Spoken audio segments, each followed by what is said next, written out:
Tonight we're going to be led in the pledge by Zeke Streetman. He's a student at Blackman High School.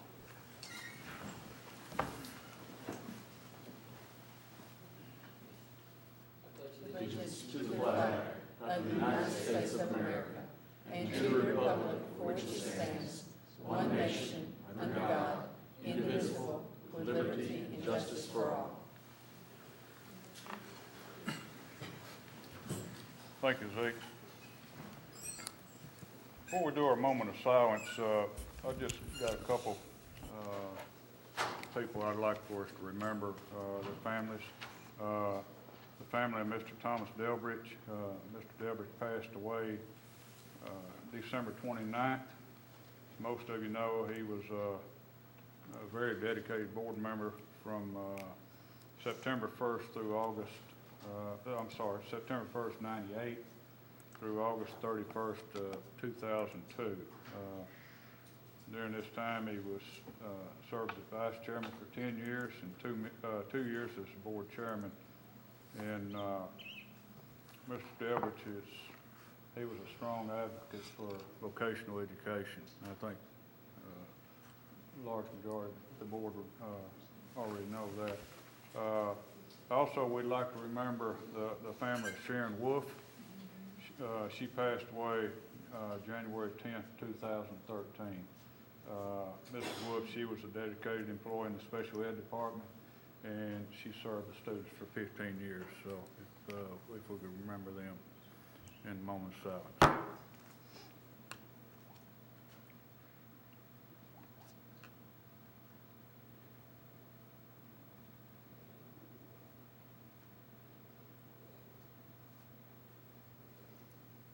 Thank you. Approval of agenda. So moved. Second. Got a motion by Mr. Blair, second by Ms. Blankenship. Any discussion? All in favor say aye. Aye. Any opposed? Motion passes. Approval of consent agenda. So moved. Got a second? Second.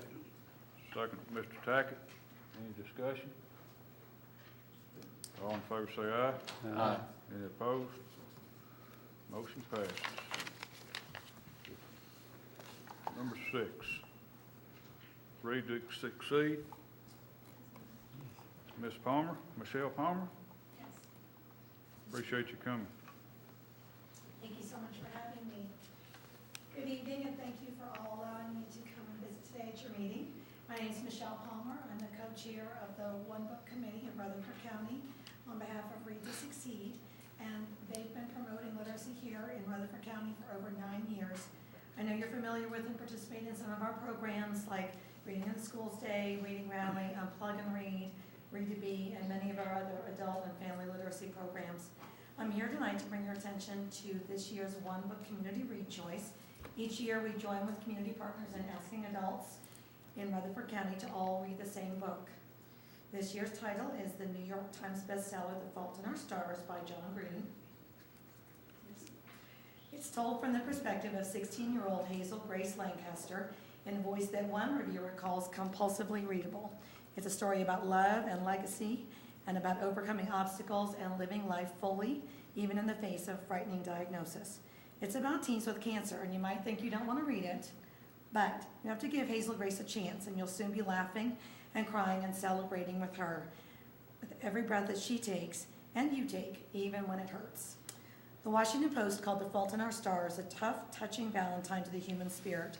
Our selection committee agreed and felt the book speaks powerfully to the specific challenges that childhood cancer places on individuals and families right here in our own community.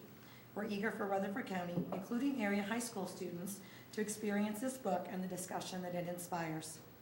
One Book has chosen a partner with nonprofit Clinton's Club, an umbrella organization that unites efforts to raise awareness of childhood cancer and provide support for families with affected members. We are also honored to partner with the group Live for Tay and the Tay Filarino family, whose 16-year-old daughter, Tay Filarino, touched so many lives in Rutherford County and fought to bring awareness to the issue of childhood cancer. I brought a copy of the book to give to this council, and we ask that one of you take it, read it, write a comment in the front or the back, and then pass it on.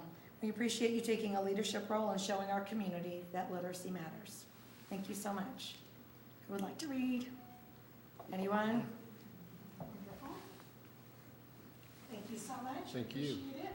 Mr. Blair, how many of them books do you have? I've got It's a a nice very- library. I said when I read it, that I sat down on the couch thinking I would read a couple of chapters, and then I never got back up again until it was done. It's a very, very good book. It will make you laugh and cry. Well, maybe not everybody cry. It will make you laugh and cry, but it's an excellent, excellent book. And thank you guys so much for allowing me to speak tonight. Ms. Palmer, we sure appreciate it. I was just making a comment, Mr. Blair. It seems like Mr. Blair gets a book every year, and we never see it again. I think I passed it on and somehow it disappeared, I but, think he'd always passed on Dr. Burns, and that's the end of it. yeah. Well, I will tell you that one thing we started last year and we've improved upon this year is something called our book crossing program, and that is where we got copies of the book donated by Ingram Content Group. And we took those copies of the book last year and kind of distributed them out throughout the community.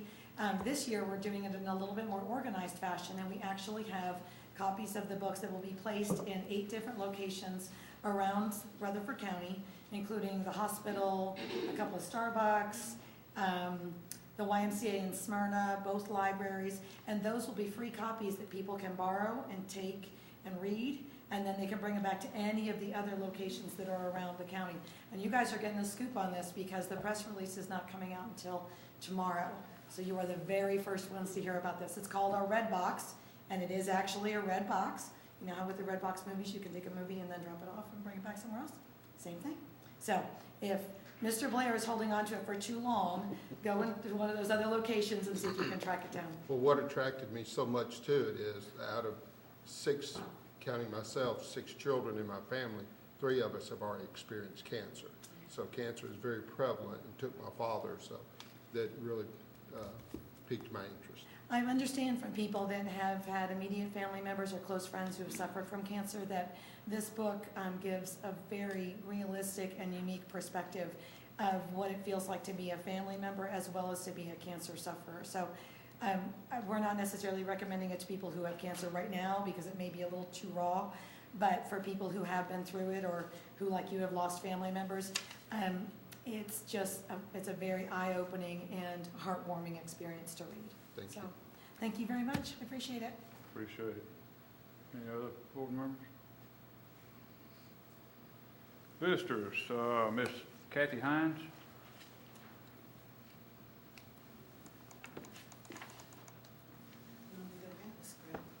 Well, good afternoon, everyone. Thank you so very much for inviting me. And first of all, I have to tell David Nichols, thank you so very much. Let me introduce myself. My name is Kathy Hines. I am the president of 10-0 Crime Task Force here in the state of Tennessee. It was birthed out of Rutherford County. 10-0 stands for Tennessee has zero tolerance for crime. I am a retired detective from the city of Detroit. I retired in 2002. I have seen my share of crime. I have seen my share of death. I have seen my share of teen violence. And I have had beyond my fill of it.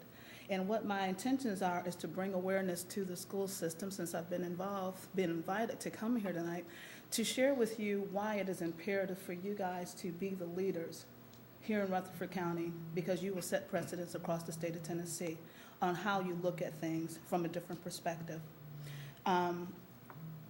10-0, the main reason why we have this corporation, which I've turned into a corporation last year, was State Representative Mike Sparks was the only person from the Capitol who actually answered my emails when I was talking about issues that I saw that were serious red flags within the juvenile court system.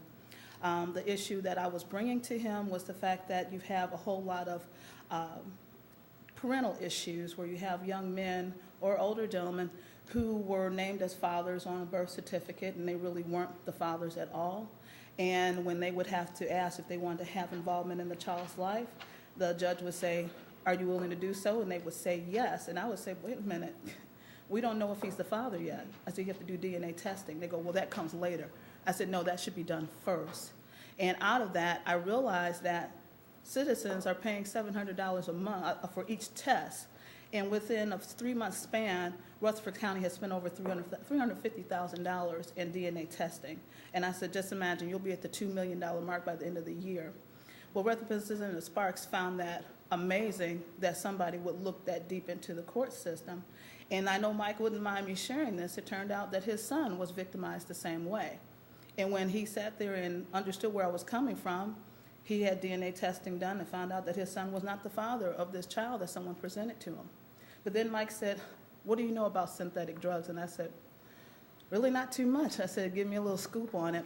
And when he started to tell me about it, I said, well, that sounds serious, because the only thing I had to deal with during my years of service was cocaine, a little bit of heroin, marijuana, ecstasy, things like that. But then when I started to do research on it, I said, we got a big problem here. And he said, well, my son's addicted to that drug.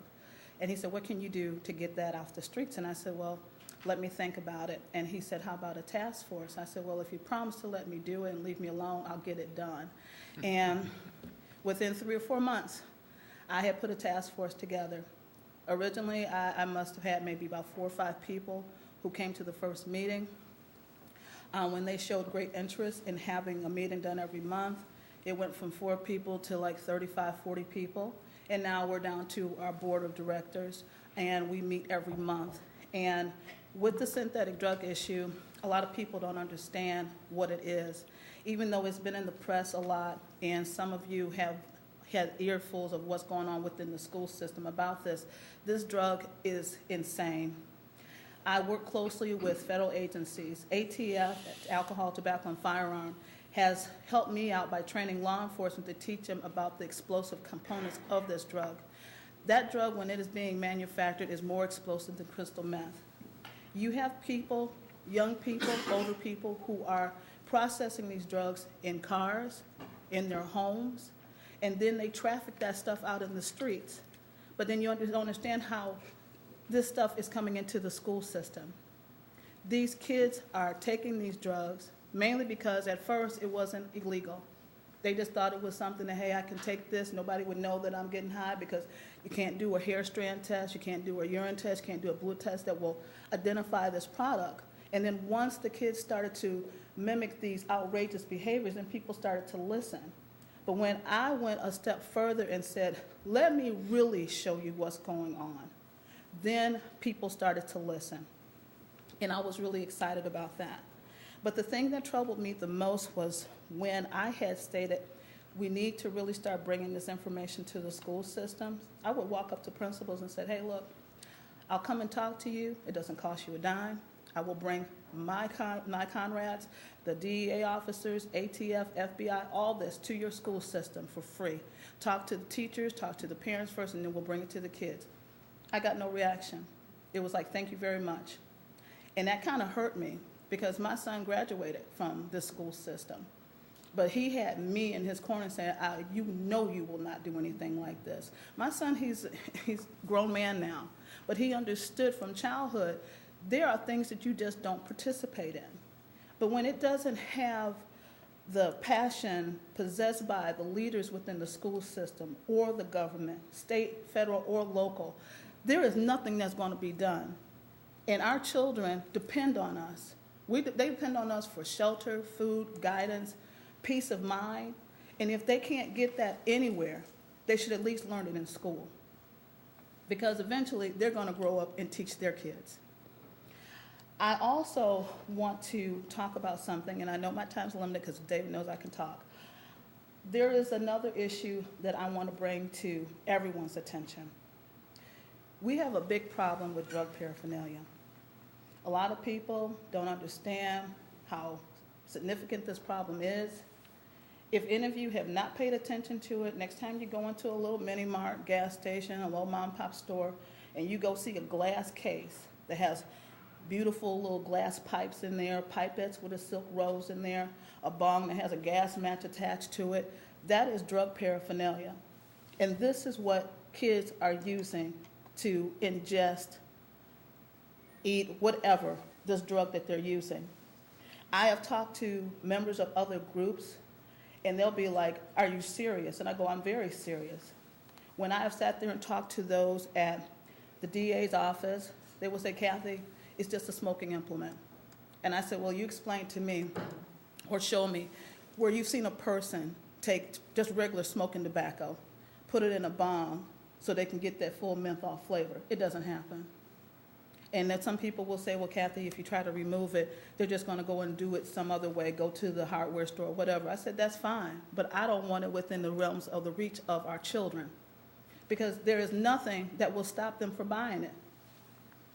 And I can tell people to go to the DEA website, and you can look up drug paraphernalia, and they will show you things you would never even imagine. Magic marker, marijuana pipes, all types of things that are accessible to our kids that we don't even take the mitigated gall to say enough is enough. There's nothing worse than a parent having to say goodbye to their child. I have had a child die in my arms. I have been the first one through the door in a drug house. I have had my scout car shot up with me in it. I don't talk because I just want to get people's attention and glorify a situation. I'm telling you what's real. I moved here because I have family here, but then I also moved here with the desire to make a change wherever I'm at. And some people didn't think that they would see drive-by shootings here. They didn't think they would see drug cartellers coming through Tennessee, let alone Rutherford County. You have it, and you have it on a large scale. And if we don't teach our kids to learn, to remember, study, grow up to be somebody, be a productive member of society, they're going to be the next ones in the next 25 years that are incarcerated or in the ground. I want to also extend an invitation to you. I shouldn't really extend it to you because you guys have granted me this, the ability to host a juvenile crime forum at Blackman High School on February 27th. It's from 6 p.m. to 8 p.m.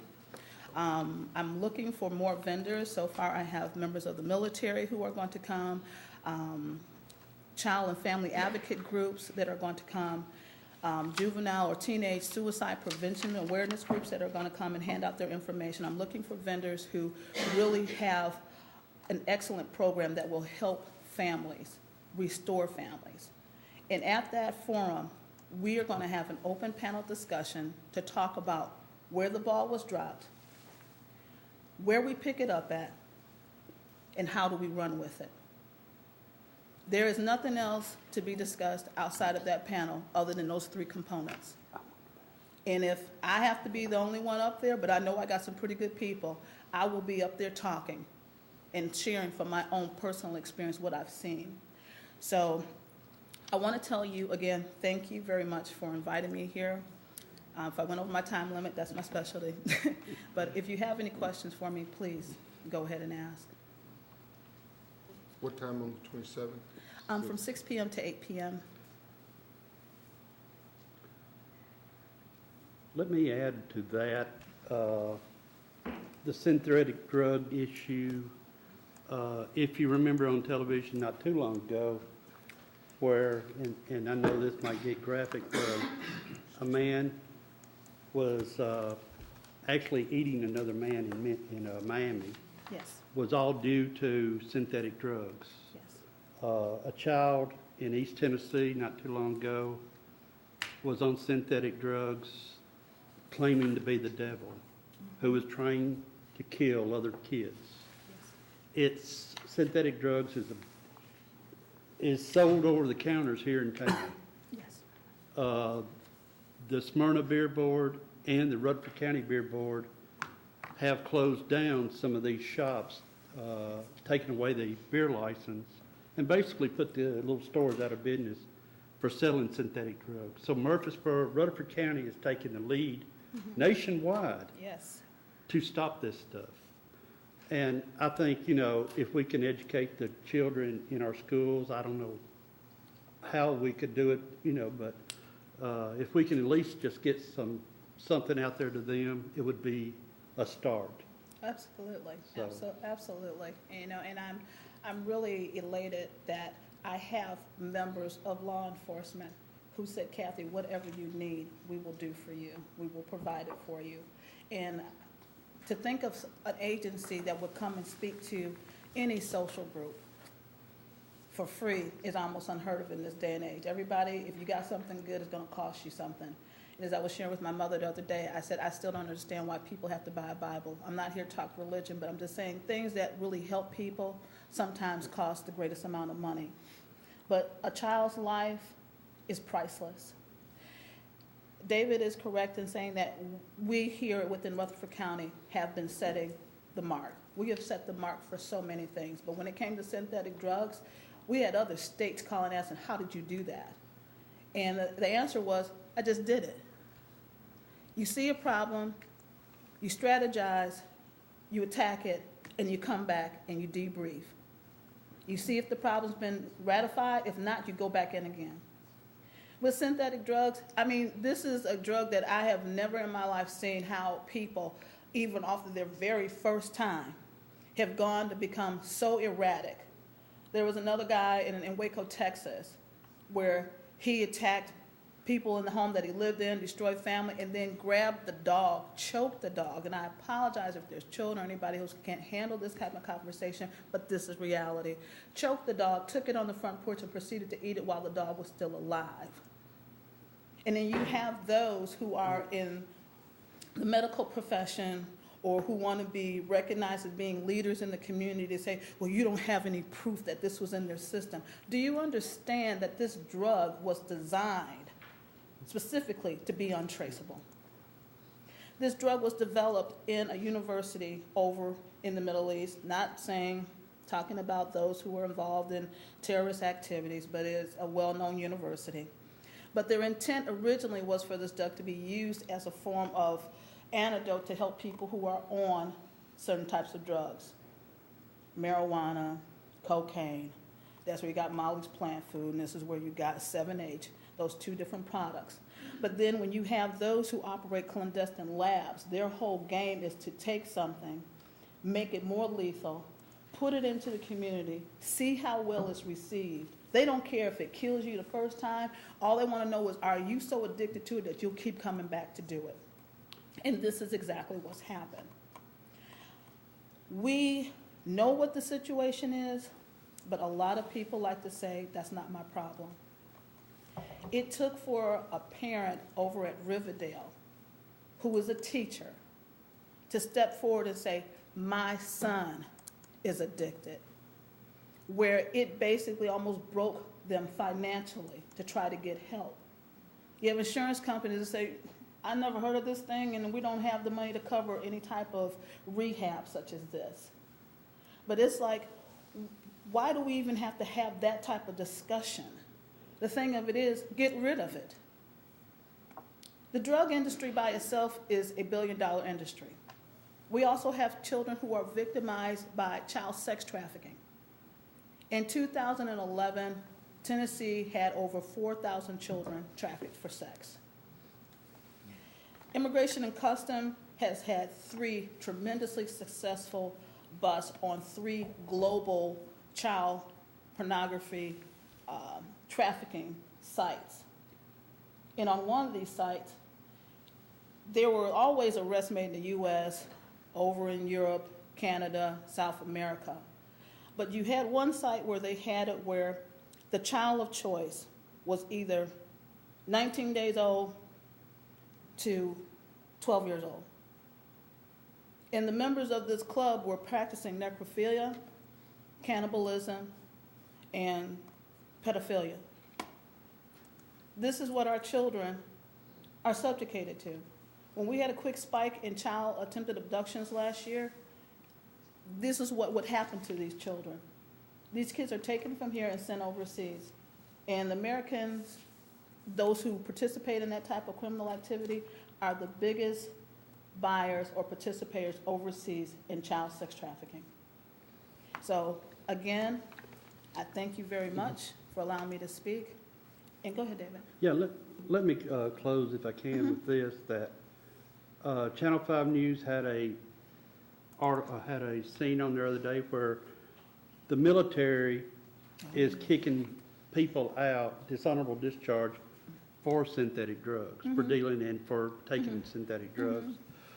But our SRO officers in this county are telling us they're finding it in our schools now. So this is a problem within our school system that needs to be addressed, in my opinion. Oh, yes. But, I want to personally say thank you for your information. Oh, yeah, well, thank you. And David knows, from Jump Street, I was one of the people that said you need to beef up your SRO program. You need to really let these officers do what they were trained to do. And for the first part of 2012, I was told, no, we're trying to downsize on that. That's not necessary. And I said, well, if you really don't want to do that, then you should have a dog sweep. I was told that, no, we don't want dogs on the premises because there might be some possibility of the child getting harmed. I said, leave the kids in the room, let the dog come through. If it sits in front of a locker, call the child out after the dog's been removed and let them explain what's in here. I have just told my board members and talking to other members of the Rutherford County justice system, I said I would be willing to buy the first dog and have it trained if somebody's willing to pick up the tab for the regular training that has to be done for a dog to sniff out synthetic drugs. There are no dogs. There are some in certain agencies, but Rutherford County doesn't have one. I said, if we're going to be setting the tone where America is following our lead, then we better do a good job of leading them in everything of excellence. We have already seen our nation fall because of the lack of concern, or where you have those that say, it's not my problem, it's not in my neighborhood. I grew up in one of the most wealthiest neighborhoods in the United States during the 70s. It was downside, everything's happened now, in Rutherford County. And when people say, oh, you kids, you got it made, I'm like, you just don't know. You may not know I ran track a few years ago, but my thing was I would go to parties at parents' home, and the parents would lay out drugs and alcohol. I called my mother and said I was sick so I could go home. This was in the 70s. And now you have parents who do the exact same thing. But there was kids who were addicted to drugs, alcoholism. I had a kid who had a whole bar in his locker. And these are the same kids that took platinum cards, gold cards to go to McDonald's for lunch. And people thought they were privileged. They had no problems. No, their parents had the money to cover up their problem. And at my last board meeting, they had to close the door because I was so loud when somebody said, well, Kathy, what do you think about the gun control issue? I said, who needs an assault weapon? Who are you going to shoot with an assault weapon? I said, you can't go deer hunting with one. You don't need one. And I said, but the thing that I used to find so horrible, when you have a child in the inner city, because they're going to school, bullets flying over their head, trying to get to school, somebody's trying to sell their parent a bulletproof backpack, a bulletproof jacket to get to school, and they're carrying a gun for protection, you call them a hoodlum or a hood rat. But if they're in a suburban area and they get a gun for Christmas, it's a recreational tool until they turn on their family. So it's like, stop having an unequal till on measuring what is right and what is wrong. But my thing is, when I went to school, I had a hard time learning because I was bored real easy. I would go to sleep in class. You put a book in front of me, it was like a sleeping pill. Boom, I was gone. But I knew I had to apply myself some kind of way because I had to get out of school. When I found out what my true desires were, all of a sudden my grades just escalated because I found interest. And the way I found interest was through my educator. And all those things that they taught me, I still use today. I'm going to school now. I carry a 4.0 grade average, and I'm an honor student. I was like, well, I had to wait to get the 50 to be an honor roll student. How amazing. But it's the thing of, I understand how important education is. And this is what I want to show our kids. I may not be able to walk up to each and every one of them and hug them and tell them that I don't like you. And when they say why, it's because I love you. I love you enough to do everything that I can to make sure that you grow up. Because those kids that are in school right now will be your caregivers. They'll be your politicians. They'll be your leaders in the military. And if we're up here giving them drugs, they're not going to make it. You have military officers right now that are in ICU because they're in a coma from taking synthetic drugs. There's a lot that we can do, and all I ask is for the opportunity to do so. So, again, anybody have any questions? If not, I've left some of my business cards with David. Please. And I also left you a copy of our PSAs that we had made, and I'm very proud of them, and I would love it if you could just copy it and put it in every school so that the teachers could see it. And it's just basically telling people to say no to synthetic drugs. At some particular point in time, we'll have some more about other issues, but we're doing what we do best. We're caring about people. So thank you and good night. Thank you, Ms. Hines. Appreciate all you're doing and your efforts on this. Number 8, Mr. Odom. This is, I'll need to step up to the stand. This is the report card.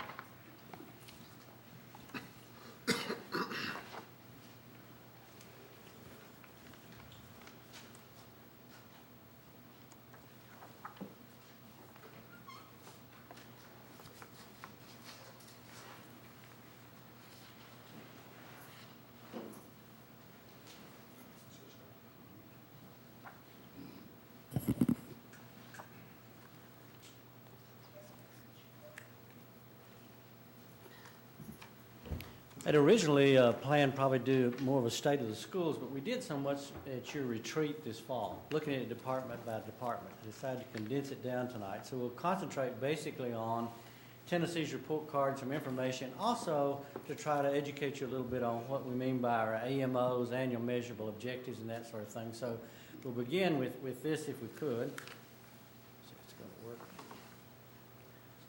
Typical. I'll just step over here for that. We have a lot here too, so I'll do that.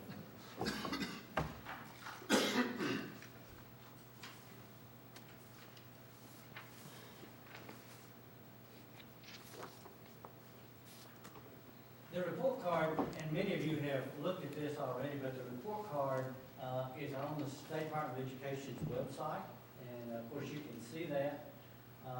This one, you select any county or any public school in Tennessee, you can see that information. Across the top of it is some tabs that let you look at different information about it. So any of these categories that you would like to look at tonight are underneath one of those tabs.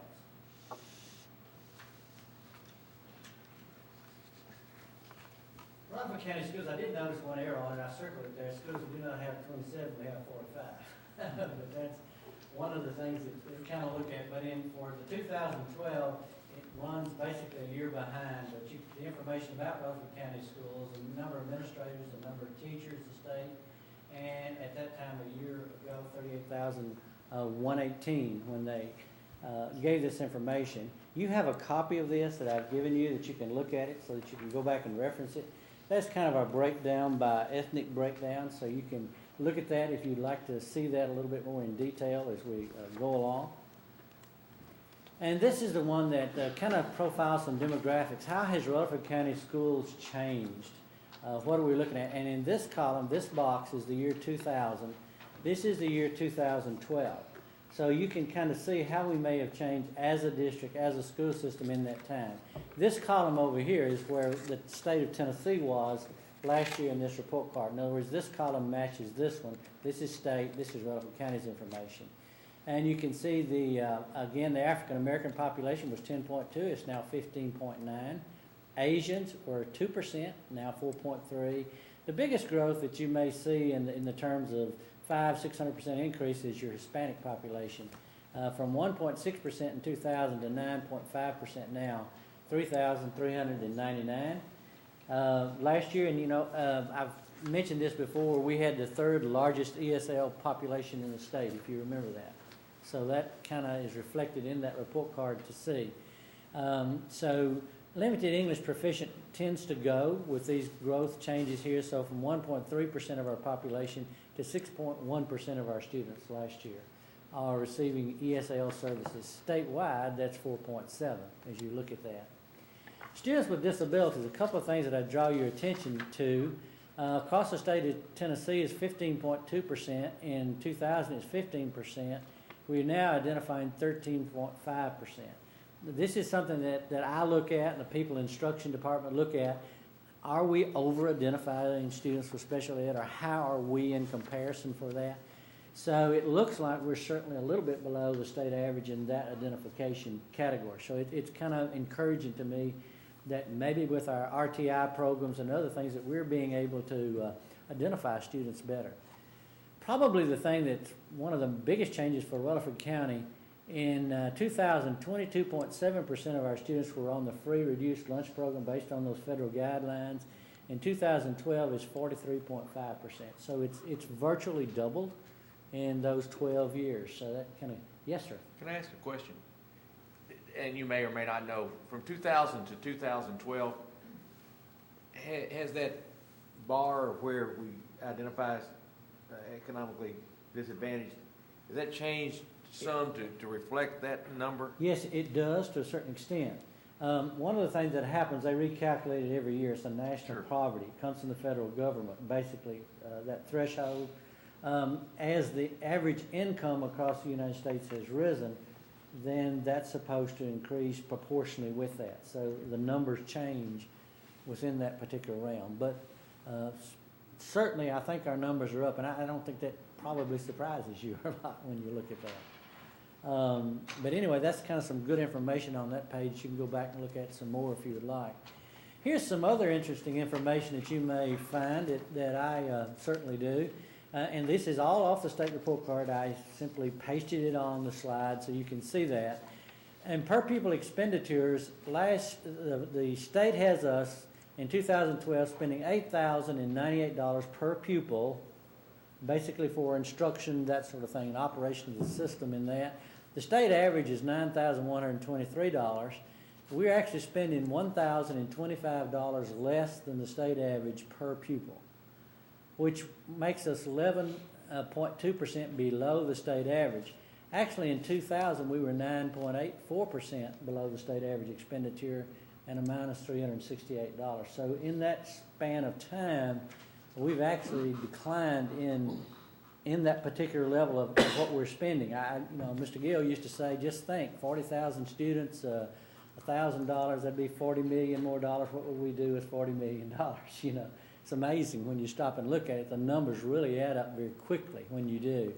Another thing that you may find interesting, you ask questions similar to this all the time. In Rutherford County, what percent local funding of this is 38.2%, federal is 9.7%, and state is 52%. Actually, the statewide average is 46.5%. So we're actually receiving a little bit more in state funding than you would think would be statewide. So that's an interesting comparison for you. So as you kind of look at some of the achievements tonight, you begin to stop and may think a little bit about how do we do that at $1,025 less?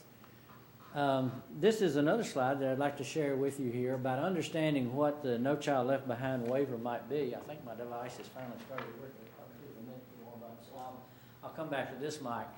The things that we have to be accountable for under the No Child Left Behind Tennessee waiver, this is the categories. One of them is achievement, one of them is gap closure, and the other is subgroup measurement.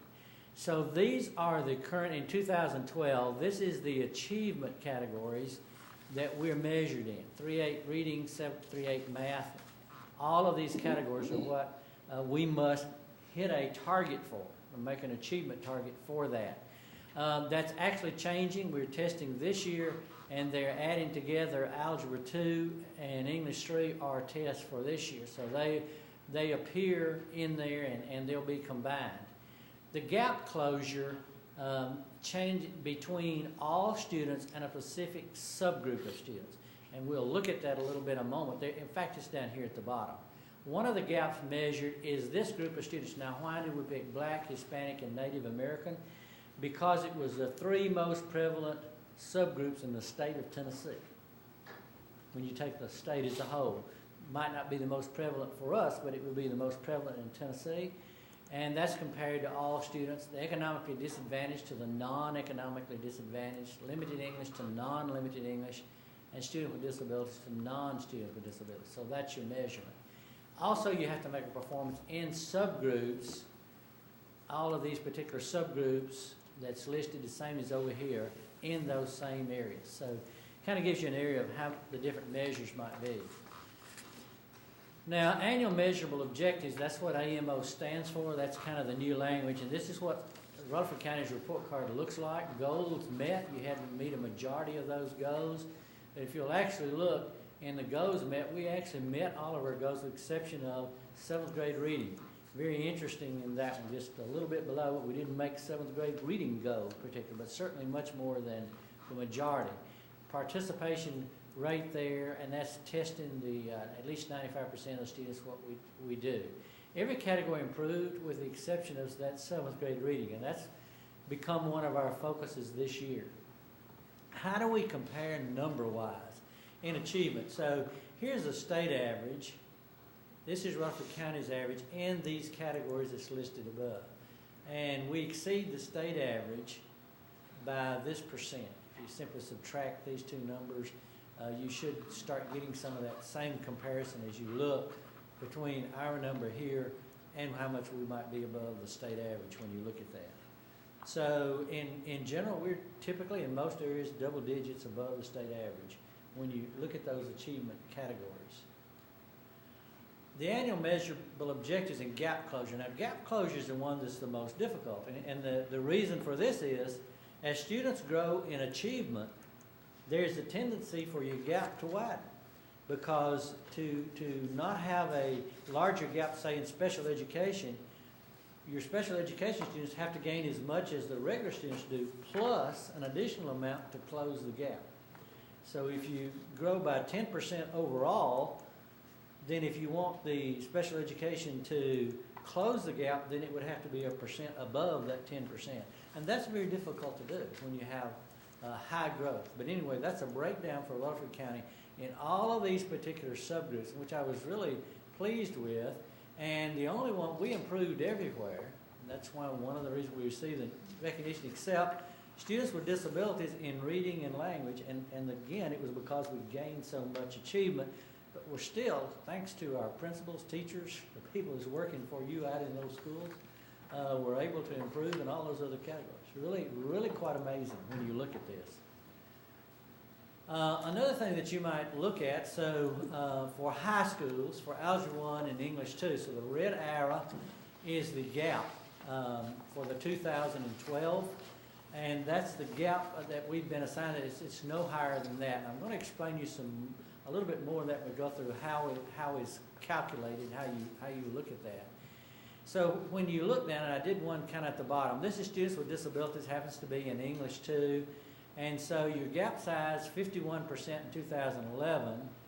We dropped it to 47.8 for the gap size. The reduction's 3.2, which resulted in the 44.8, and the required gap was 40. So we exceeded that. You're exceeding your closure rate, okay? Another thing here's your elementary, same kind of thing, and you can go and look at this in more detail from your chart if you would like to look at that. But you begin to see, once again, 11 and 12, and this year they'll be comparing 12 with 13 with the new AM goals that you may be set. Your goal is to try to make your gap size as small as it might be. Now let me say something here. The gap is different in every school and for the district and in districts all across the state. They started where you were, and they have a set amount. Your achievement should grow approximately by 3% a year, 3 to 3.2% per year from wherever you were. Your gap closure is about 6% of whatever your gap might be closed each year. So when you look at a gap closure and you try to look at it for another county or another area or even one of our different schools, you have to look at where they started, their baseline, and then you measure it against that requirement. And I'll show you another slide which will explain that a little bit more. So our instruction department works really hard, and our people in testing works really hard, because every time you go talk to somebody, everybody's on a little different part of it, and so you have to stop and talk about it. Teachers have to understand this, and so it's a complex thing when you begin to look at that. How did we do in the report card on grades? And Criterion referenced academic achievement, which is basically TCAP for elementary. Rutherford County was straight A's. We had 3 A's and a B and 10. We had all A's last year. And I'll look a little bit beyond that because this is your percent of students that's scoring that. And so the other thing that was pleasing to me, even though we got all A's here and all A's in 2012, is this number over here is the percent of students larger than the percent over here. And if you'll look at that, you see that it is. It was 55%, 56%, and 58%. In the instructional mode, I look at trends much more than single years. So what I'm very interested in, are you getting better? And so you see the same reading language arts, 55, 55, up to 56. And movements are not large typically in that because you're taking all students, but you're looking for that standard growth, which you see in science and all here. Our writing was A again. What we looking at that. The TCAP writing for 11th grade, the state also gave us an A on that. The 11th grade, and those are based on 3 years average. So you met the criteria to be an A for the last 3 years. So that's a trend analysis also as you begin to look at that. Now, if you have a question, if you stop me, I know, but just trying to give you an overview. You know, none of this means anything much unless you can compare it to something because it's really relative.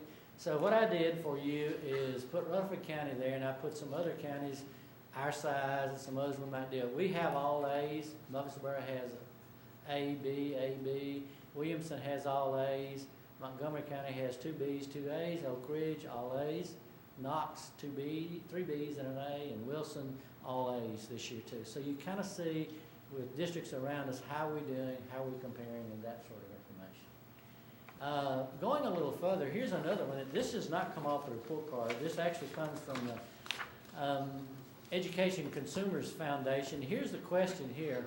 Are Tennessee schools teaching children to read? And I thought you might enjoy this one. I went through, and this is called a scatter plot. And so I picked several school districts around to look at.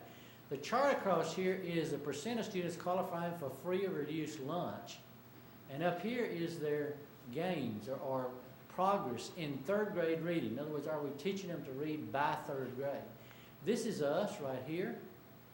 And Williamson County does have higher than us. But I find something very interesting. Look at the poverty rate in Williamson County. Let's down here about 3, 4, 5%. Now here's another factor that I saw in this one that kind of made me stop and think. And the state has this information. It goes in with the student management system with free reduced information and all, where it told you that our whole system had a rate of about 42 to 43% free reduced. When they analyzed our 3rd grade, it's about 60%. Now what that tells me likely may be the case is we still may be, even though now if a child signs up for free reduced lunch in an elementary school and has an older sibling, we automatically include them. But Mr. Tackett, it's kind of like middle and high school kids do not like to report this information to schools or their parents very often. So it would not surprise me at all that our 43% is probably truly higher than that if we could get everybody that would submit that information to us. So this may be certainly more realistic for the elementary grades. But of all these schools that you can look, and you can look at that in a little more detail as you see, here's Rutherford County, and your goal is how far up this vertical can you go? And so we're up here in the 70% or so range. So again, comparatively speaking, you begin to see how we do with other districts like us, similar size, and those around us, that sort of thing. You get a lot of information sometime about ACT. You know that now in Tennessee, of course, we give 8th graders the ACT, we give the plan. About 10th grade, the end of the 11th grade or so, we give the ACT to our high schools. That comes at the end of the year. We actually give the Explorer test in the fall.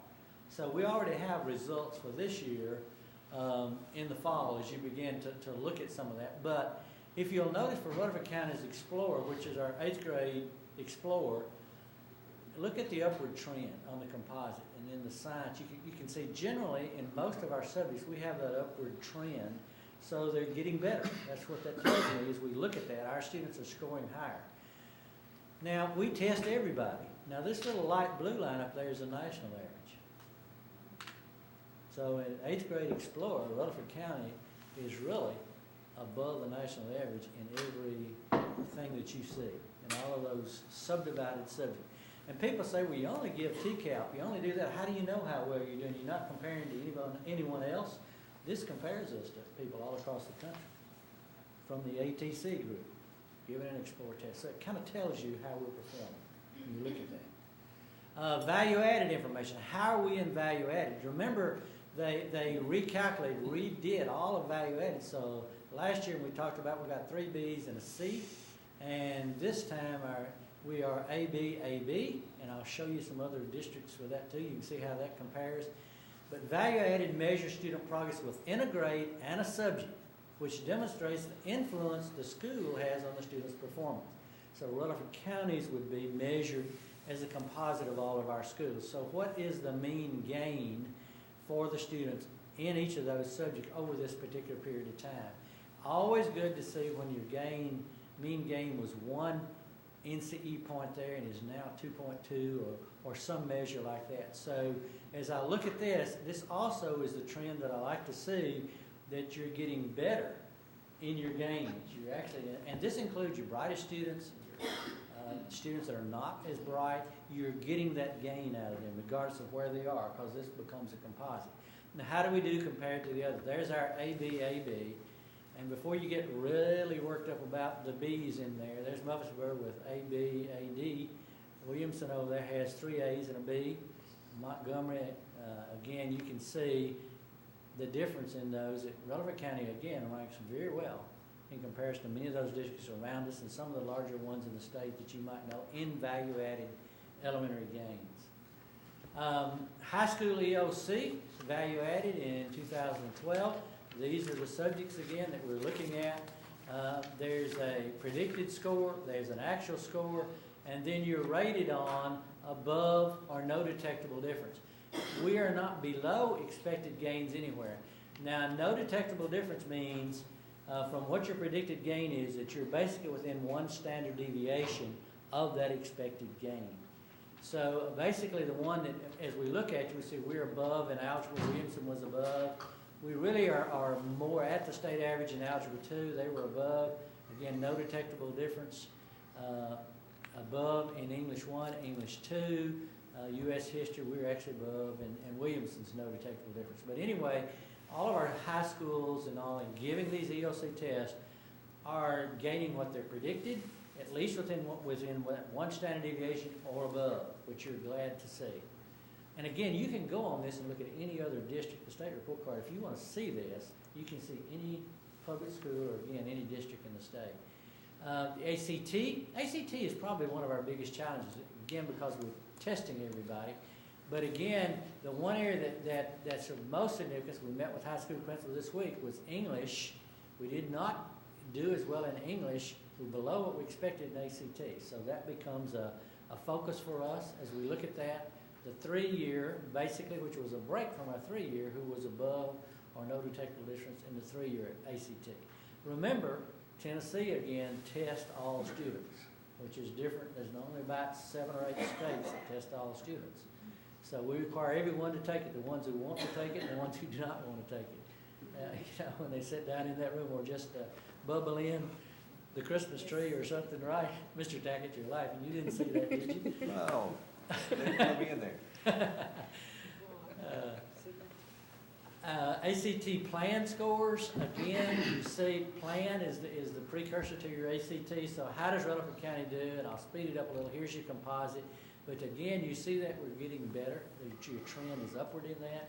Again, that's exactly what you want to see. And you see even at the plan, we're still running above the national average when we do that. Let's talk about some non-academic requirements. Talk about that just a minute. What was our attendance rate? What is the promotion rate?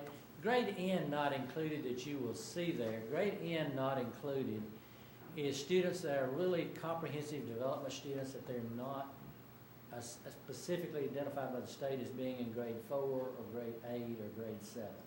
So that's called grade N, not included there. But your attendance rate basically for last year, 96.1. People ask me about how about the flu, that sort of thing. Where are we at? We got an attendance rate for today, and if my memory calls me, it's 94 point about 8%. So we really run around usually. Typically, this is the elementary. By the time you get the high school in, it's not quite as. See, their attendance is 94.7. You know, for the whole year. So our today of 94.8 is pretty much an average that you see across. There's your promotion rate. Here's your graduation rate. Now this is what's really become interesting in the graduation rate, because that has really changed. Now if you really want to read how it's calculated, this is the sentence that you can read and study that a little more. But the big change that we saw in the graduation rate, and you'll see this across the state generally, as some decline in graduation rate, is because prior to 2012, special education and English language learners were allowed 5 years to graduate. And I thought that was absolutely the thing to do. It's not that a kid has dropped out, it just may take them 5 years. And if the schools can convince them to stay and can get them a diploma in 5 years instead of 4, I'd hate to be in a foreign country and they maybe with a new language expected to graduate on time. And the people in Washington that make this up, I bet a lot of them went to college for 5 years, and so under their definition, they'll be a dropout, you know, and not count towards the graduation rate. So again, that's what we're seeing more. The kids are still graduating, but the difference comes primarily because of definition change in Tennessee. Graduation rate breakdown for Rutherford County, there's something that you can study as you look at what's less than 90%. Under the old No Child Left Behind, 90% was your goal. So the target groups that we have to look at, particularly up in your ethnics group, is Hispanic and Asian. Both of those are a little bit below 90%, 87 and 89, if you look at that. Males are slightly below 90%. That probably doesn't surprise you a lot. As you start looking at economically disadvantaged, you see an 86. And again, students with disabilities and limited English proficient. And they're calculated into that total for the district. But these are the ones that we cut a year off of, you know, in that time, that probably that number would have been higher had they had another year to do that. It's not probably, it would have been higher. We know it would have been. So that's your issue with that particular group. The statewide average basically over here, though, is if you take a look at all of them, 90.9. We were, again, about 91 in the white category, economically disadvantaged. You can kind of compare the two and see what we're talking about. This is an interesting thing that might talk with you a little bit. Talk some more about the value added and trying to tie that together. In Rutherford County Schools, value added, we look and do a measure about how our schools are adding value. Remember, taking students where they are and growing them. Taking whatever percent they are. And the way they do that is, if a student was at the 50th percentile last year, and they're at the 51st percentile this year compared to everybody else in the state of Tennessee, then you have added value to that student. They've not only gained a year of progress for being in school for a year, but you've changed their relative position, placement relative to everybody else in the state. So they have gained at a faster rate than the whole state has gained in that. So interesting enough, there's our schools and there's a list. 23, and we can really, you do not have a value-added gain in your alternative schools. There's no value-added gain for Laverne Primary School because it doesn't touch third grade. So basically of our 42 schools, you have 23 of those when you look at value-added gains in one or more subjects in a 3-year value-added gain. So very, very good when you begin to look at that. In Tennessee's value-added assessment, 35% of Rutherford County schools scored in the top 25% of schools in the state. I may have had that other figure wrong, it's a little bit wrong, but in the top 25%, when you rank them, we have 85.7% of our in the top 25% in 3-year value-added scores in one or more subject areas. And 54.8% of our schools scored in the top 10%. So that's pretty good. When people look at those numbers, that's why they ask, what are you doing? How do you do that? Here's the definition for you. This year we saw, with the waiver, you saw priority school. That's schools in the state that's really going to the achievement school districts. That's the one the state's taken over. That's the bottom 5% in overall proficiency. There are 83 schools statewide that fell in that. Rutherford County had none. We have none in that category. A focus school is the 10% of the largest achievement gaps within schools. There were 167 schools statewide. Rutherford County has none of those. So we escaped all of the priority and all of the focus schools. All of our schools made it. Now, reward schools, that's interesting too. To be a reward school, you have to be in the top 5%, the top 5% of overall performance, and it also includes schools in the top 5% of fastest academic growth. There are 166 schools in the state. We had 6 of those in the top 5% of the state, this reward school. And you've seen this information a little bit earlier, but this kind of explains it. And there are the schools that we have, Rutherford County, if you remember, as our banner shows as you come in the door. We're an exemplary. There are 21 exemplary school districts in the state. We are the largest, you know, with our, at the time the test was taken, over 38,000 students. And the school system district that's closest to us is actually Sevier County with about 14,000 students. So again, the more students you have, the more difficult sometimes because of the gap closures and all of the categories that apply. So that's what we're looking at. We're very fortunate, and people worked really hard to make us exemplary status. Met a majority of achievement goals, majority of gap closure goals. So that's our schools and how they made it. David, you made it both on the top 5% of the state in achievement and progress. Homer Pittard in top 5% achievement, John Coleman top 5% in progress. That's one of our lowest socioeconomic numbers there too, but making a lot of progress with those. Lascassas in achievement, McFadden achievement and progress, and Thurman Francis in achievement and progress. About 2 or 3 months later, we received another piece of information, and the state identified CUSP schools. Now, what's a CUSP school?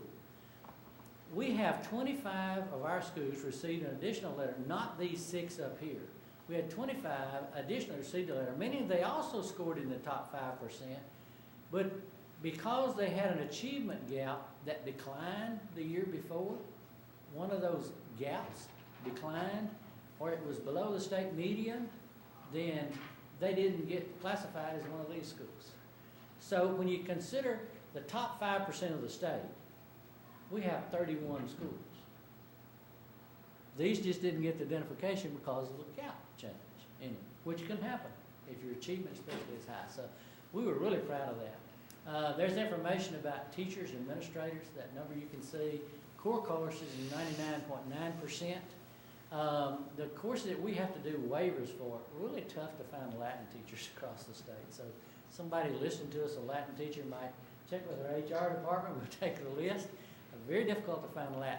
Other potential teacher shortages that we still face certainly is the Latin.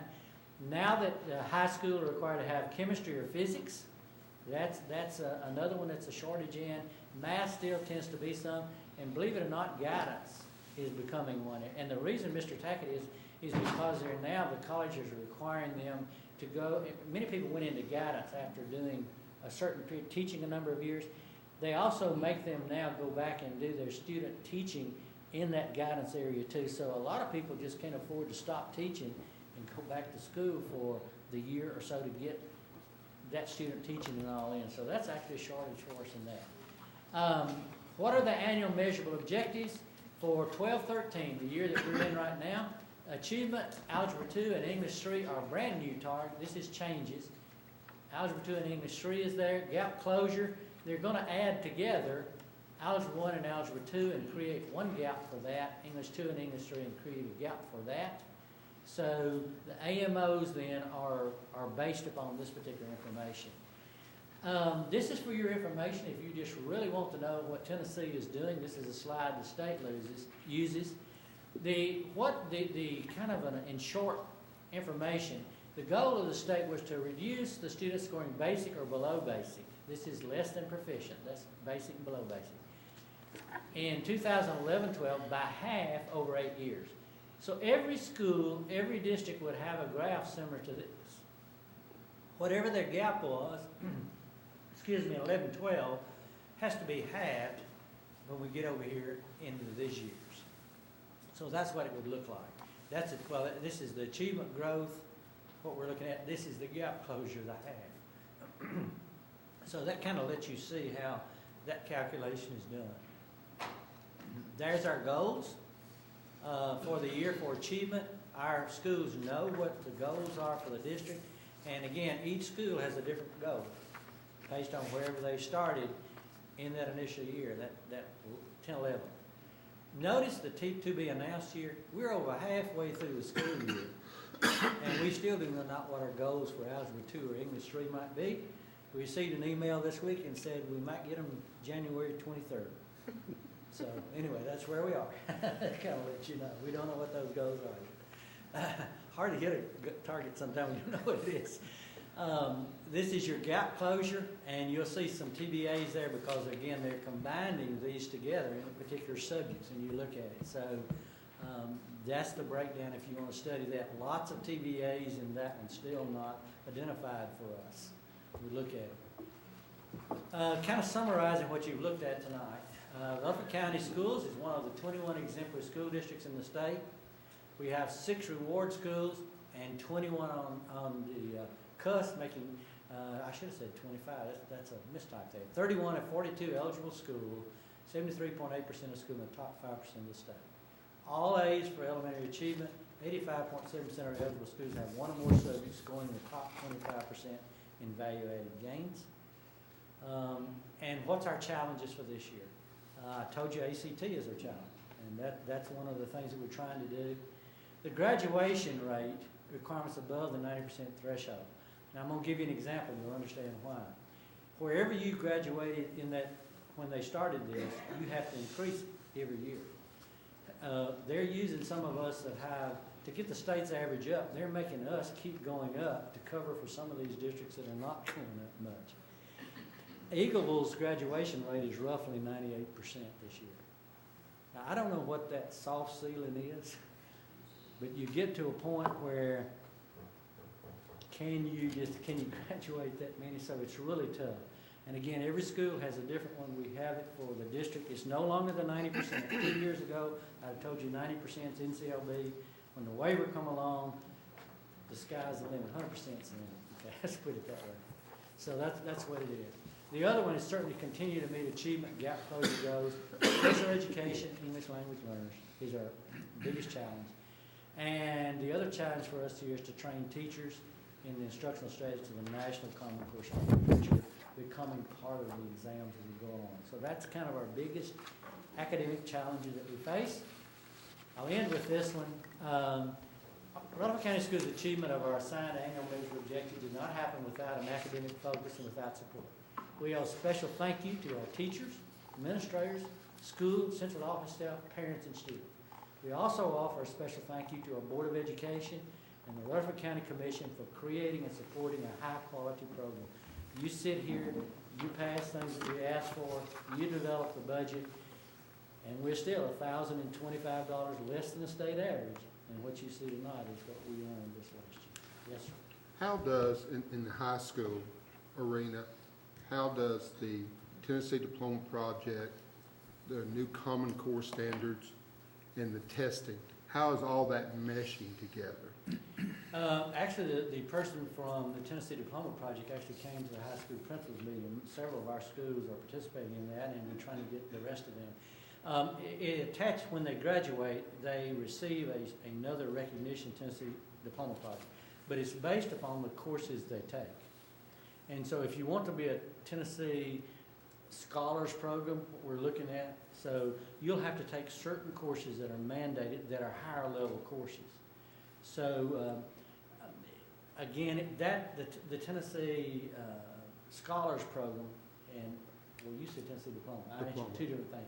Tennessee Scholars is a type of that goes with the diploma that requires these additional courses, which we have a number of schools doing. Really the American Diploma Project and that sort of thing, Tennessee joined that would have to be college or career ready. And so you're seeing a double emphasis there. The college is measured through much of the testing you saw tonight. Career ready is a lot of the career and technical education that we're doing. But when Tennessee wavered to go to this above 90%, that trumps anything that was before that. So our standard is actually higher than the other. The Common Core assessments, the first one will be really in 14 and 15, basically when everybody will be taking it across the nation. But we're already beginning to teach a lot of Common Core. Common Core is a much more rigorous. Well, you remember the night the fellow came up here and gave you the third grade problem and looked how to do that, how students really have to do statement problems and think in more depth. It's going to be a good move, but it's taken a while to do that.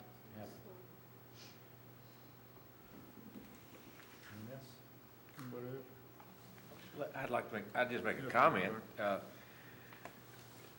We're so fortunate here to have the leadership that can identify these goals for us and set our teachers and our principals on the right course.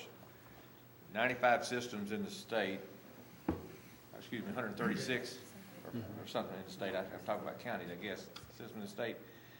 I'm convinced that there are more than a few directors of schools, or worse than that, maybe those that are in charge of the instruction of those school systems that cannot understand that graph any better than some of you folks out there didn't understand that information. I mean, it's a complicated kind of a thing, and I know some of you kind of look at it and trust us that, yeah, it's good. The A's and B's make sense, but some of the others doesn't. But, I mean, I appreciate the leadership that we've got in this system at the top to allow the principals and then the teachers to do the things that are identified, because if that weren't in place, and I really have great empathy for systems that just do not have the leadership talent that we have in this system to allow us to do the things that we're able to do. Now, that said, that's not to take away from the real people are the teachers in the classroom, and that's where the rubber hits the road, and they have to get the job done. But the coach calls the wrong play. I don't care how good your people are, you're going to lose.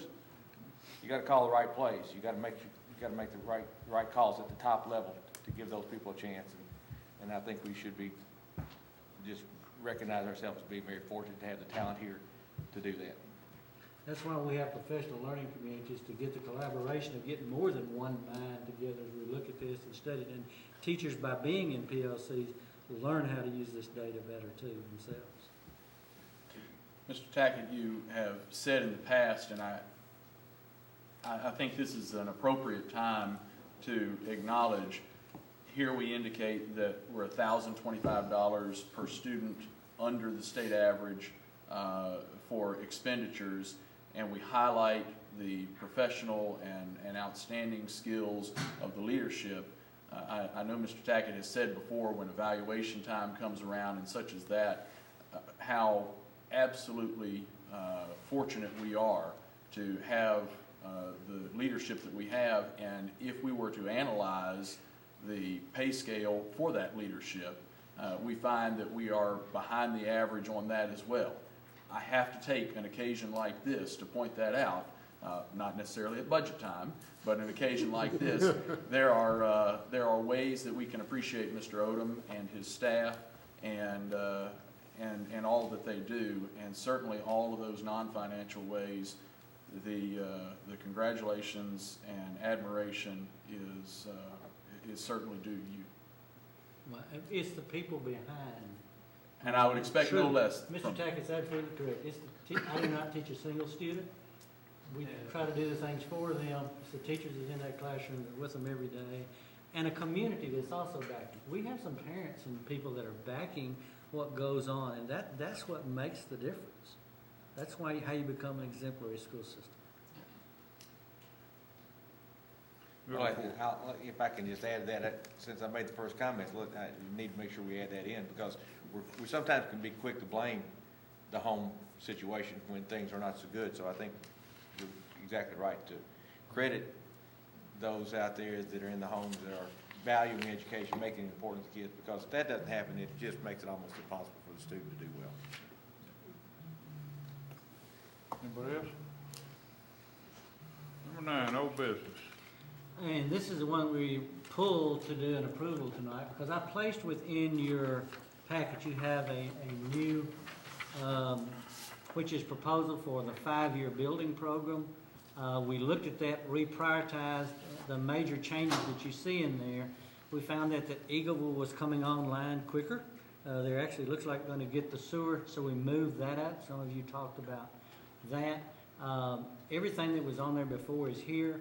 Another change that you might do, we did put in 15 the Laverne High and Smyrna High bleachers. If you would like to take priority number 9 and add that to it, you could. You see some annual totals. The grouping of them are grouped by years, and that annual total will be the total for that grouping for that year in a budget. Another change that you see here, that we did add the possibility of a new high school. I think that we would be derelict in our duty, not to say that sometime within the next 5 to 6 years, we're certainly going to have to think about a high school. And the thing that jogged my mind really on that was Tuesday night I told you we added up the high school growth this year, plus 470 high school students, which has to be people coming from home schools, private schools, other things that they're doing back to Rutherford County schools in addition to the growth. And not all of that's our magnet. In fact, I meant to say the other night, less than half of that was our magnet school change. So they're coming to the other high schools too. So I think we need to, when we go to the commission, let them know, hey, that's probably out there somewhere. In the lower left-hand corner of that, starting with our December the 12th, 38,859. If you add 2.6, 2.6, 2.5, 2.4, and 2.4 cents growth, you'll find in those 5 years of growth, we'll grow 5,238 students. 5,000 students when we build elementary for about $850 and middles for $850 to 1,000, high schools sometimes up to 2,000. But you're looking at 5 to 6 schools if you're not careful. So we've only proposed 3 here with the addition. So it's certainly conservative, but there's some things that we can look at. I'll point out something else because this is the first time you have seen this. Look under priority number 8, a new elementary school. Where would it be? What would you do? I just picked one out for you to look at. Rock Springs Elementary's got 820 students now. Cedar Grove's got 933. Stewart's Creek Elementary's got 810, and Stewartsburg's got 906. That's 3,469 students and 6 portables being used. So, you know, even though we've got it down for some time to maybe to 16, can we make it? I don't know. You know, that's again is the issue. Yes, sir. In all of our elementaries, they're built for 750. Typically, we build the new ones for closer to 800 to 850, right, Mr. Clary? Actually, the sticks and bricks are 1,000, but when you apply utilization The 80% or something. percentage to it, it's about 850 to 900. So they're all at capacity. pretty much. Pretty close to that. Pretty close. Of course, we grew 1,000 students this year, is of course what we talk about. And I got some of the same kind of figures down there for you on the new middle and all. But anyway, that's some things. So this whole program would be $132,409,114.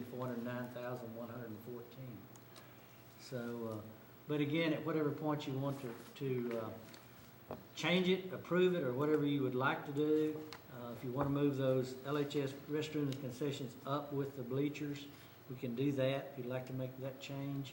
But anything you'd like to do so that we can certainly get it to the commission probably February, because some of those first items up there we would have to move on relatively quickly.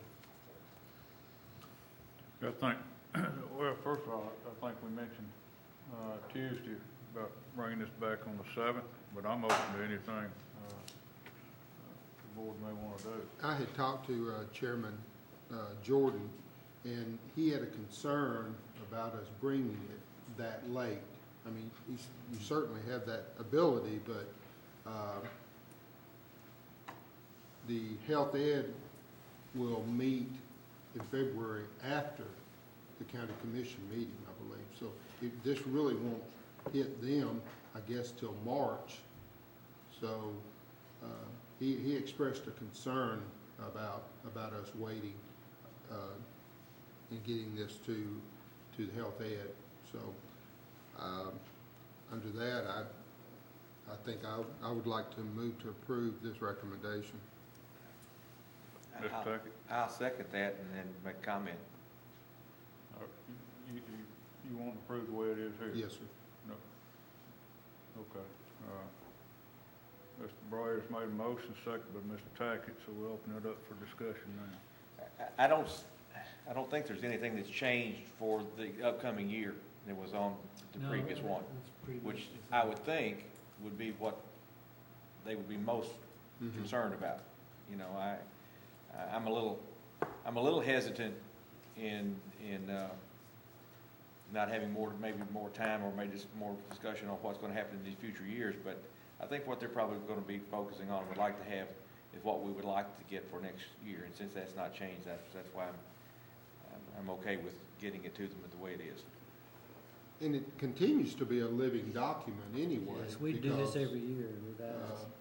If we come back and see that some area is growing much quicker than another, you know, we can always make corrections, I guess they say. I guess, just looking at this thing, if I was gonna make a change, I'd rather see I'd like to see Laverne High School and Smyrna High School restrooms and concessions Yes, sir. put up there and do with the bleachers all at one time.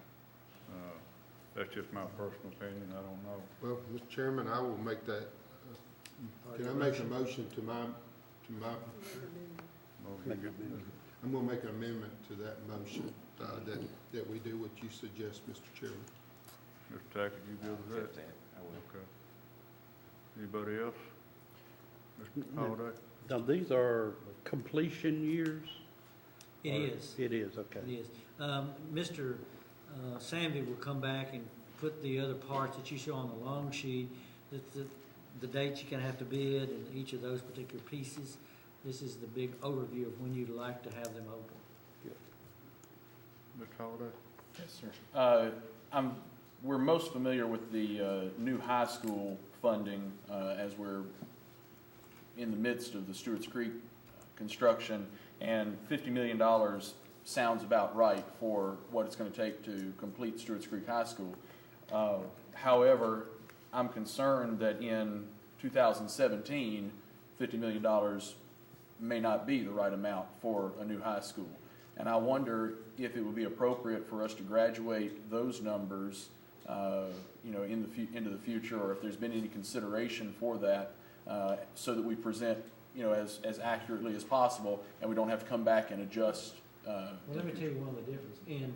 To get to the 50 million in our current school, it's really the construction is closer to 40 or something. But because when you add in then your purchase of the property, you purchase it all together, that's what brings you up closer to the 50.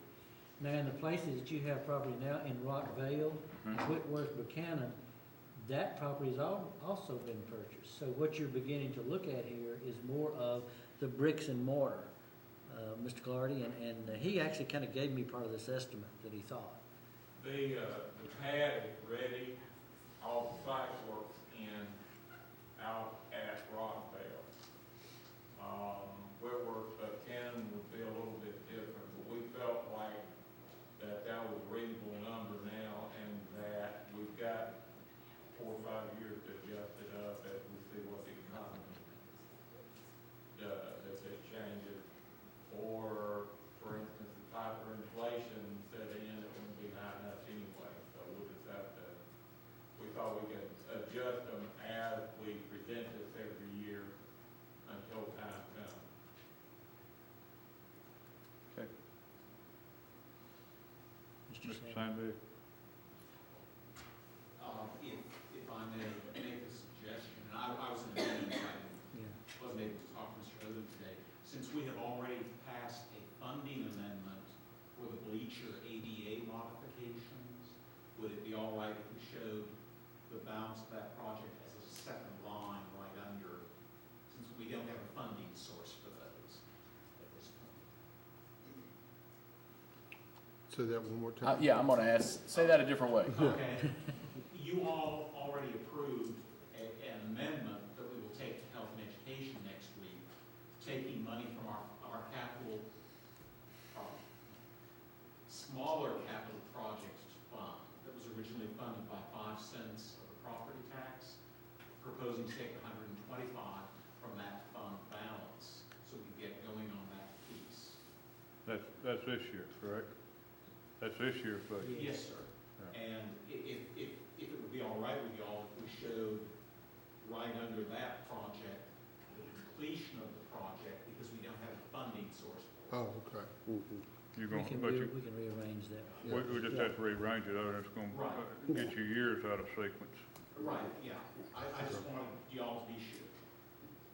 All right, that if we would still show it as 2 separate lines. we Certainly. would Yes. Take it forward if y'all approve. Same completion date, Right. with 2 different. That's good. Anybody else? All right, we've got a a motion by Mr.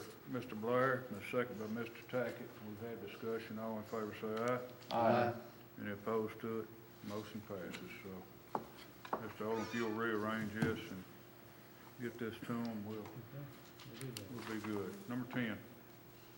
Number 10 is facilities, Blackman Middle School baseball improvements. Mr. Will Shelton has requested permission to construct a restroom concession stand building at the sports field at Blackman Middle School with a construction estimate of $25,000. The project will be funded through a $10,000 grant from the Richard Siegel Foundation and other funds raised by the Baseball Boosters Club. There are other phases to come, including installing electricity and water, landscaping, and a thank you board dedicated to the sponsors who have contributed to the project.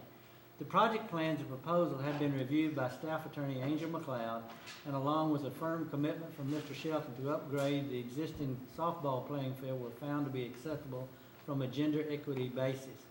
The motion is to approve construction of a restroom concession stand building at the Blackman Middle School baseball field as presented at no cost to the Rutherford County School Board. So moved. Second. Motion by Mr. Blair, second by Mr. Young. Any discussion? All in favor say aye. Aye. Any opposed? Motion passes. Number 11. Number 11 is financial matters. And again, for people that might be watching on television, they did discuss this in more detail on Tuesday evening. This is a proposed change to cell phones provided to staff as part of the school safety program. The board has provided cell phones to principals, assistant principals, school officers, and some central office staff as part of our school safety program since 2007. We are proposing that this group of employees be given the choice between choosing to continue with our current plan, which averages $48.50 per month for principals and assistants, or to use their personal phones and receive a $35 per month reimbursement upon presentation of copies of their personal cell phone bills. And this is being offered, we propose to offer this option because the Nextel radio function ends in June. That was the push to talk. There are areas where our Sprint Nextel coverage is not the best available coverage, and C, staff prefer to carry just one phone or really prefer an iPhone or another type phone.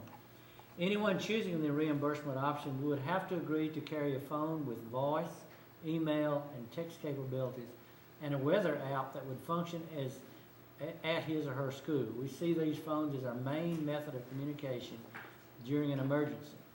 We budget $65,000 per year for these staff phones in the schools. This proposal would save $8,000 to $10,000 based on Mr. Sandvig's survey. 50% to 75% of the principals and assistants indicate they would change to their personal phones if we had a reimbursement plan available. The school office cell phones wouldn't change. If a principal's school activity fund pays for his phone, the $35 reimbursement would be made to the school. No reimbursements would start until the current Sprint phone has been closed. And the recommended approval, motion to approve the option of a $35 per month reimbursement for the staff who are provided with a cell phone as part of the system school's safety plan in place of the system provided Sprint phone. Further motion. So moved. Second.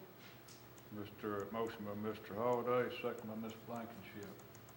Anybody further discussion? I know we discussed this the other night, so anybody else has any further speak now? All in favor of the motion say aye. Aye. Any opposed? Motion passes. Number 12. Number 12, I think, is an information piece basically for your approval. It's budget calendar update. County Commission has approved the 2013-14 budget calendar.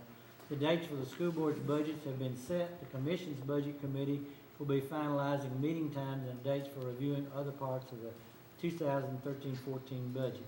And so you have the list of dates and what the meetings might be during that time, kind of finalizing with the May 28th Commission Budget Committee to review with the board, and then, of course, into June where the Commission begins to act on it. So I think this that's, adds additional dates in Yeah. for you. I just think that's more informational than anything else, so. Anybody have anything to say about it? Okay, number 13, we've got some dates set now, so if you want to put it on your calendar, that I think Ms. Michaels gave us the other night. January 31st, that's when we're gonna do the special call meeting at 5:30 out here at the boardroom. February 13th at 6:30 at Browns Chapel Elementary is when we'll do the public hearing. Everybody good with that? Mr. Holliday? Odom, in addition, we're going to, perhaps through school messenger or even some letters, make sure that those affected are, I asked Mr. Morgan today, how long would it take them to generate that mailing list to the 130 or so students that might be involved? He said about 2 hours. okay. So what we take his list, it comes in spreadsheet form, put it in a Word document, and we merge the two together, and it's addressed to the parents of the students. So they all should get a letter. Good. General discussion.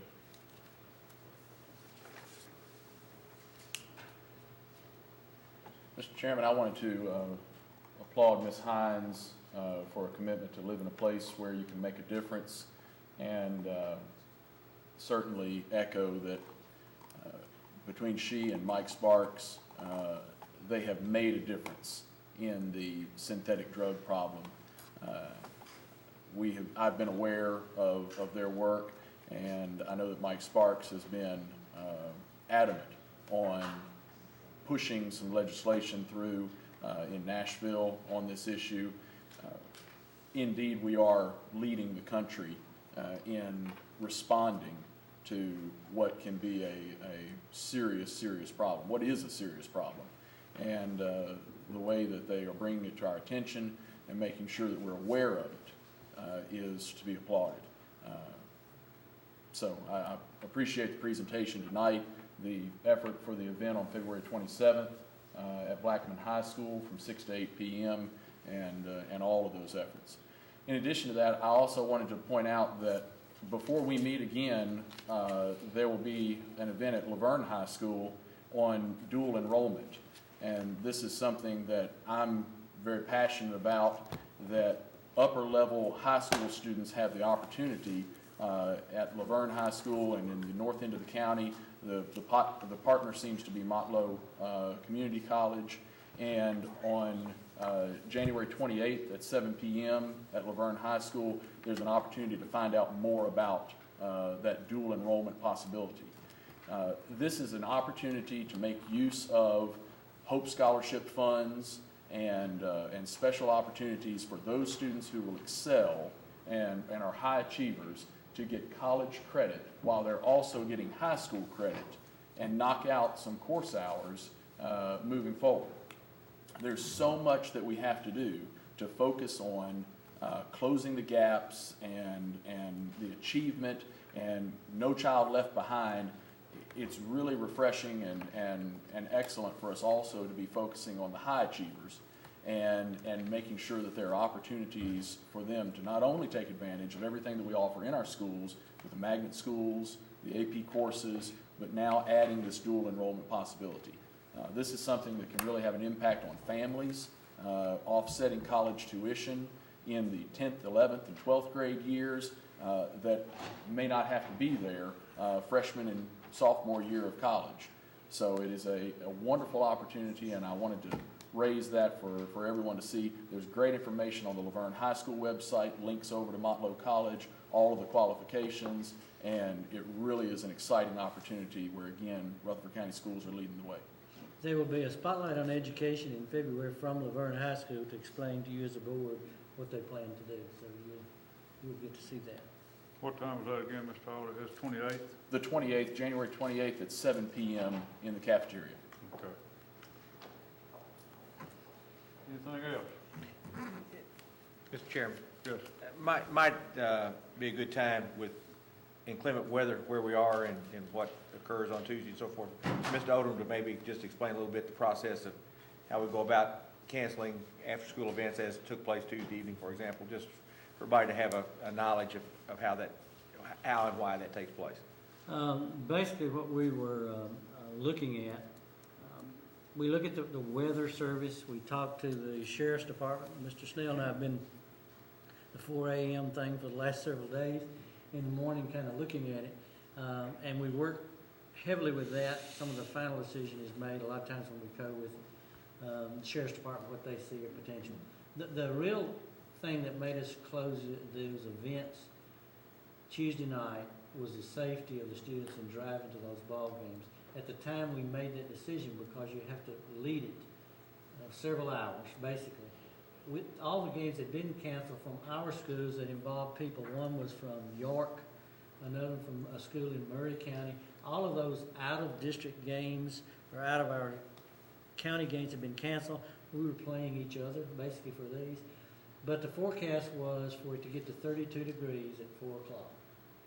Now, the rain we were seeing at 32 degrees at 4 o'clock, and the high school basketball game didn't start till 6 o'clock. I just felt that that was too big a risk to take. And so we fall on the side of safety, and we'll continue to try to fall on the side of safety for our students. We'll miss a few, and we'll hit a few. But it was about safety and our concern. And I'm confident we all support that, Mr. Odom. I guess one question, and you may highlight it or whatever, when schools are closed, athletic events off. If it's totally closed, that is been our policy that athletic events are canceled, yes. I've been asked that question. We had some Monday night, some of the middle schools, the difference in their games is, it wasn't quite as dicey. They weren't saying it was going to be down to freezing by that time. But they also many times they moved up to 5 o'clock in the afternoon, and it's much shorter time. Their quarters are shorter and that sort of thing. So we were able to accommodate on Monday night several of those to do it. Well, a part of that, I think I would appreciate if I were in the principal situation, it takes a lot of the responsibility of making that call while the principal 3 miles away does not. And by being system-wide, Well, I it made takes the a lot. call, so you can. Well, you can it blame takes, whatever. to me, it takes the confusion out of it for the general public to try to figure out what's going to go on and what's not. I'm a believer in doing it as a system-wide basis as opposed to doing it on a hit-and-miss basis by the schools. Now, that said, the distance between Laverne and Eagleville is great, and so you're clearly going to have some situations sometimes where Laverne could have played and Eagleville couldn't have played, and so you're hitting something with a broad brush. But from my position, and I haven't heard anyone say otherwise, that doing it as a system makes more sense to me. Anybody else? All minds at ease? We're adjourned.